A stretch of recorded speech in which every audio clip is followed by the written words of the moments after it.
Hello friends, నేను మీ భాస్కర్ పిన్న from USA నుంచి మాట్లాడుతున్నాను. First of all I would like to welcome the honourable chief minister of Telangana Anumula Revanth Reddy గారికి ఒక ఎన్ఆర్ఐగా మీరు అమెరికాకు విచ్చేసినందుకు మా యొక్క హృదయపూర్వక ధన్యవాదాలు.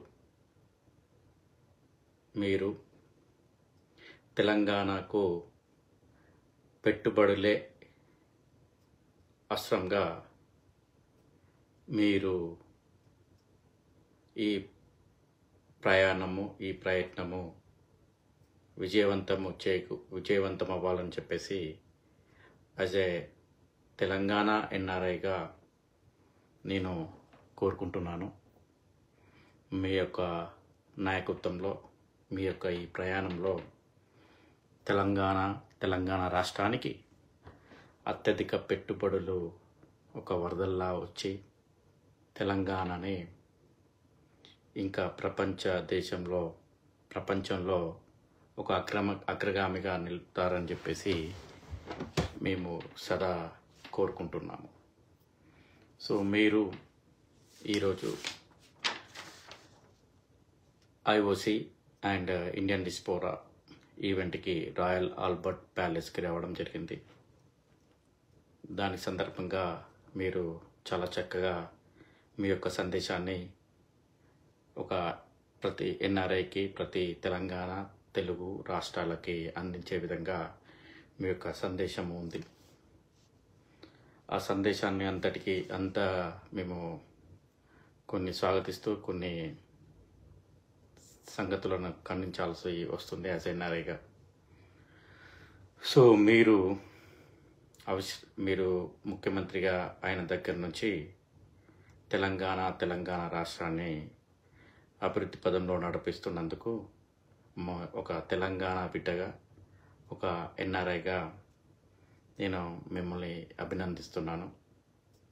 అయితే కమింగ్ టు ద పాయింట్, ముఖ్యమంత్రి వర్యులు శ్రీ అనుముల రేవంత్ రెడ్డి గారు మీరు ఈరోజు రాయల్ ఆల్బర్ట్ ప్యాలెస్లో సభను ఉద్దేశిస్తూ 100 సంవత్సరాల విధ్వంసం అన్నారే.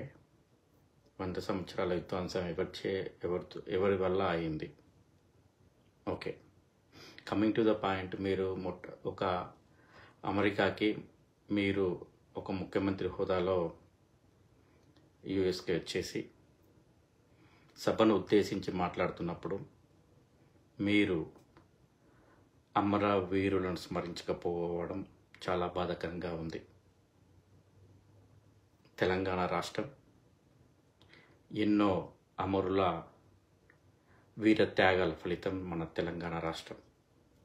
ఆ తెలంగాణ రాష్ట్రానికి నిధులు, నియామకాలు, నీళ్లు రాకుండా చేసిన నాయకులకి, ఆ నాయకుల యొక్క కుళ్ళు కుతంత్రాల నుంచి ఛేదించబడిందే మన ప్రత్యేక రాష్ట్రం తెలంగాణ రాష్ట్రం. అలాంటి రాష్ట్రము ఏర్పాటు చేయటంలో అటు అమరవీరులైతేనేమి, ఆ తెలంగాణ పోరాటానికి ఒక ముందుండి ఒక నాయకుడిగా, ఒక సెయిలర్గా, ఒక దార్శకుడిగా నిలిపిన మన కల్వకుంట్ల చంద్రశేఖరరావు గారు, మన మొట్టమొదటి ముఖ్యమంత్రి వర్యులైన శ్రీ కల్వకుంట్ల చంద్రశేఖరరావు గారిని అయితేనేమి, అమరులను అయితేనేమి మీరు స్మరించకపోవడం చాలా బాధాకరంగా ఉంది. మీరు ఇప్పుడు అపోజిషన్ లీడర్ కాదు సార్, మీరు ఒక రాష్ట్రాన్ని నడిపే ఒక నాయకుడు. అలాంటి నాయకుడు చాలా దురదృష్టితో, విఘ్నతతో అందరి మన్ననలు పొందే విధంగా మీరు మాట్లాడితే బాగుండేది. కానీ మీరు ఈరోజు రెండో ముఖ్యమంత్రిగా తెలంగాణను ముఖ్యమంత్రి హోదాలో మీరు అమెరికాకు రావడం అంటే అది ఎన్నో వీరుల త్యాగ ఫలితం. అది కేసీఆర్ గారు చొరవ చూపిన నాయకత్వం. అలాంటి వారిని మీరు సభలో స్మరించుకోకపోవడం చాలా బాధాకరంగా ఉంది. దాన్ని మేము ఒక తెలంగాణ బిడ్డగా నేనైతే నా యొక్క అభిప్రాయాన్ని ఖండిస్తున్నాను. ఇలా ఒక తెలంగాణ అమరవీరుల యొక్క త్యాగ ఫలితాన్ని మీరు గుర్తించుకోకుండా ఆ అమరులకు కారకులైన చంద్రబాబు నాయుడు గారిని పదే పదే తలుచుకోవడం చాలా బాధాకరంగా ఉంది సార్. చాలా బాధాకరంగా ఉంది. తెలంగాణలో 100 సంవత్సరాల విధ్వంసమైంది అని అంటున్నారు కదా సార్. తెలంగాణలో 100 సంవత్సరాల విధ్వంసం కాదు అది. అది 100 సంవత్సరాల విధ్వంసానికి 10 సంవత్సరాల వికాసం. ఆ 10 సంవత్సరాల వికాసాన్ని, ఆ 10 సంవత్సరాల అభివృద్ధి పదంలో నడిపిన మన మొట్టమొదటి ముఖ్యమంత్రి వర్యుడు శ్రీ కల్వకుంట్ల చంద్రశేఖరరావు గారు. కల్వకుంట్ల చంద్రశేఖరరావు గారు చేపట్టిన ఉద్యమాన్ని ఒక ఉప్పెనలా తీసుకుని వెళ్ళి ఒక తెలంగాణ రాష్ట్రాన్ని, ఒక ప్రత్యేక రాష్ట్రాన్ని ఏర్పాటు చేయడంతో పాటు ఆ తెలంగాణ రాష్ట్రం ఏర్పడినాక ఎన్నో కష్టాలను చవిచూస్తూ ఒక స్టెప్ బై స్టెప్ తెలంగాణని ఒక అభివృద్ధి పదంలో నడిపించాడు. అది 100 సంవత్సరాల విధ్వంసం కాదు సార్, 10 సంవత్సరాల వికాసం. తెలంగాణ రైతులకి 24 గంటల కరెంటు ఇవ్వడం విధ్వంసం అందామా?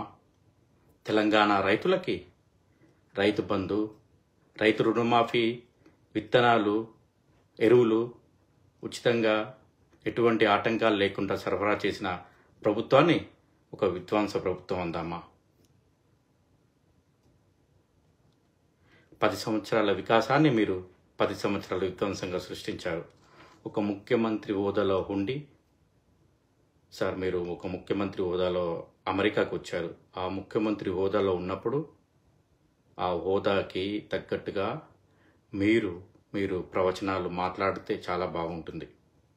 అంతేగాని మెగా ప్రణాళికలు, ఈ 24 గంటల కరెంటు, తర్వాత గోదావరి కాళేశ్వరం ప్రాజెక్టుతో రైతులలో ఆత్మవిశ్వాసం నింపిన ప్రభుత్వాలను విధ్వంస ప్రభుత్వాలంతామా? మీరే చెప్పండి. మీరు అంత పెద్దటి హోదాలో ఉన్నప్పుడు మంచి చేస్తే మంచి చేశారు, చెడు చేస్తే చెడు చేశారు అనే విధంగా మీ యొక్క ప్రకటనలు ఉండాలి. కానీ ప్రతిదీ ఒక అపోజిషన్ లీడర్లా మాట్లాడడం చాలా బాధాకరంగా ఉంది. ఈ 10 సంవత్సరాల వికాసాన్ని విధ్వంసంగా సృష్టించారు అనడాన్ని మేము ఖండిస్తున్నాం ఒక ఎన్ఆర్ఐ బిడ్డగా. సార్, మీరు గత 10 సంవత్సరాల్లో మన ఐటీకి ఐకాన్ అయిన మన ఐటీ మినిస్టర్ శ్రీ తారక రామారావు కేటీఆర్ గారు ఎంతో అవిశ్రాంత కృషి చేసి ఎన్నో సంస్థలను, ఎన్నో మల్టీనేషనల్ కంపెనీస్ని ఇన్వైట్ చేసి ఒక $4.4 బిలియన్ ఇన్వెస్ట్మెంట్స్ని తీసుకురావడంలో తన యొక్క కృషి అమోఘం. అలాంటి నాయకుడిని, అలాంటి ఐటీ మినిస్టర్ని మీరు అమెరికా వేదికగా మీరు పిలవకపోవడం చాలా బాధ వేస్తుంది. The way he attracted the IT companies is not that easy, sir. మీరు అంటున్నారు కదా ఈ 10 సంవత్సరాల వికాసాన్ని విధ్వంసమని. మీరు మీ యొక్క నాయకత్వంతో $3.4 బిలియన్ కంటే ఒక పైసా కూడా మీరు ఎక్కువ ఇన్వెస్ట్మెంట్స్ తీసుకొస్తే నేను వచ్చేసి మీకు పాదాభివందనం చేయడానికి సిద్ధంగా ఉన్నాను సార్. మన కేటీఆర్ గారు ఐటీ మినిస్టర్గా, ఐటీ ఐకాన్గా దేశ ప్రపంచంలో ప్రఖ్యాతగాంచాడు కదా. తను 1 కాదు 2 కాదు $3.4 billion of IT investments he attracted. ఎక్కడో 10వ స్థానమో 8వ స్థానంలో ఐటీలో ఉన్న మన తెలంగాణను 1వ స్థానానికి 2వ స్థానానికి చేర్పించిన మన కల్వకుంట్ల తారక రామారావు గారి యొక్క అవిశ్రాంత కృషిని మీరు గుర్తించకపోవడం చాలా బాధాకరంగా ఉంది. ఏదో ఒక హైటెక్ సిటీని, ఒక ఐఎస్పిని, ఒక మైక్రోసాఫ్ట్ని తీసుకొచ్చిన వారిని మీరు సభా వేదికగా చంద్రబాబు నాయుడు గారిని ప్రశంసించడం చాలా బాధాకరంగా ఉంది. మీరు మీ చంద్రబాబు నాయుడు ప్రశంసించిన సందర్భము, చంద్రబాబు నాయుడు గారు మన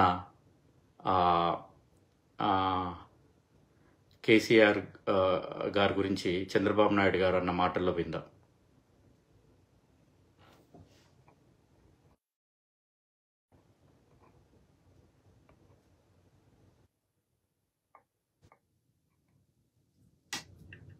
భూములకు విలువ ఉంటుంది. ఇరిగేషన్ వస్తే ఆ ప్రాంతంలో ఆ భూమికి విలువ పెరుగుతుంది. ఎక్కడైనా ఒక ఇండస్ట్రీ వచ్చినా, ఒక రోడ్డు వచ్చినా, ఆ రోడ్డు వల్ల ఆ ప్రాంతంలో ఒక నమ్మకం, ఒక ఆశ, దానికి భూమికి విలువ పెరిగే పరిస్థితి వస్తుంది. ఒకప్పుడు ఇక్కడుండే రైతాంగం ఒక ఎకరా అమ్మి హైదరాబాద్ లో 4 ఎకరాలు 5 ఎకరాలు కొనేవారు. ఇప్పుడు హైదరాబాద్ లో ఒక ఎకరా అమ్మితే ఇక్కడ 100 ఎకరాలు కొనే పరిస్థితికి వచ్చారు. ఎవరు కారణం దీనికి? ఇవాళ తెలంగాణలో భూముల విలువ ఎంత పెరిగింది? అసలు ఎక్కడి నుంచి ఎక్కడికి పోయింది? ఇంత మంచి సదుపాయం ఈ ఇండియా మొత్తంలో ఏ రాష్ట్రం లేదు. ఎందుకంటే మనం ఆగమైపోయినాం కాబట్టి. తెలంగాణ కంబైన్డ్ స్టేట్ ఆంధ్రప్రదేశ్ లో ఉండి నీళ్లకు గోసపడ్డము, కరెంటు గోసపడ్డము, ధాన్యం అమ్ముకుంటూ గోసపడ్డము, వేసిన 5 ఎకరాల వరకు 2 ఎకరాలే పండి గోసపడ్డము. రైతులు ఉన్నోళ్ళు కూడా ఇక్కడికి వచ్చి ఆటోలు నడిపిన పరిస్థితి కల్లారు చూసినాం. మహబూబ్నగర్ జిల్లా నుంచి, కొన్ని ఇతర ప్రాంతాల నుంచి ఎక్కడైతే కరువు పడితే హైదరాబాద్కి వచ్చి ఆటోలు నడిపింది 20 ఎకరం 30 ఎకరం ఉన్న రైతులు కూడా. అంత దుస్థితి ఉండేది.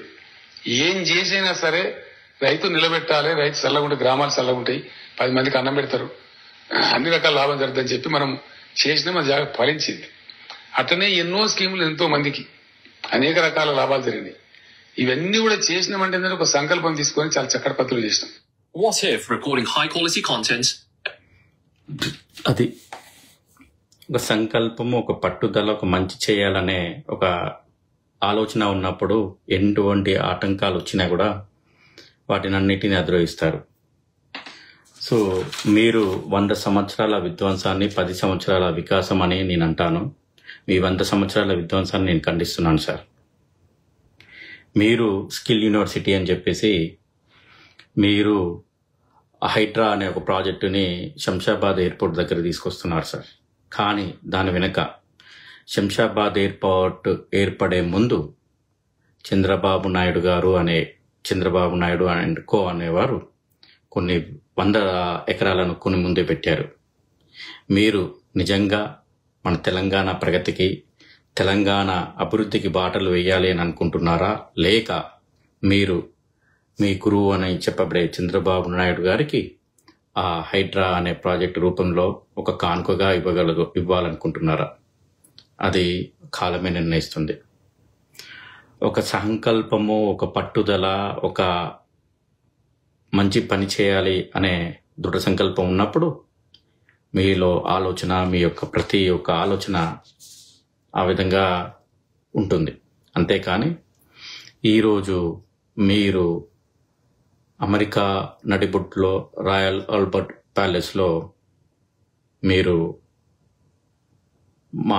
సభను ఉద్దేశించి మాట్లాడిన మాటలు ఒక ముఖ్యమంత్రి హోదాలో కాకుండా ఒక పొలిటికల్ లీడర్, అంటే ఒక లైక్ ఏ కార్పొరేటర్, లైక్ ఏ వార్డు మెంబరు మాట్లాడే విధంగా ఉన్నాయి సార్. ఒక ముఖ్యమంత్రి హోదాలో ఉన్నప్పుడు మీ యొక్క విజనరీ ఏంటి, మీ విజన్ ఏంటి, మీ యొక్క పాలసీస్ ఏంటి అని చెప్పి అక్కడికి వచ్చిన ప్రతినిధులని, అక్కడ వచ్చిన ఇన్వెస్టర్లని అట్రాక్ట్ చేస్తే చాలా బాగుండేది. కానీ దానికి విరుద్ధంగా మీరు రాజకీయ ప్రసంగం చేస్తూ మీకు పదవినిచ్చిన, మీకు పదవికి కారకులైన రాహుల్ గాంధీ గారిని అయితేనేమి, కేసీఆర్ గారిని అయితేనేమి, అమరవీరులను అయితేనేమి మీరు స్మరించుకోకపోవడం చాలా ఒక తెలంగాణ బిడ్డగా చాలా బాధాకరంగా ఉంది. ఇక నుంచి అయినా సార్ మీరు ఒక రాష్ట్రానికి ప్రతినిధి, మీరు ఒక కాంగ్రెస్కి ప్రతినిధి కాదు, మీరు రాష్ట్రానికి ప్రతినిధి.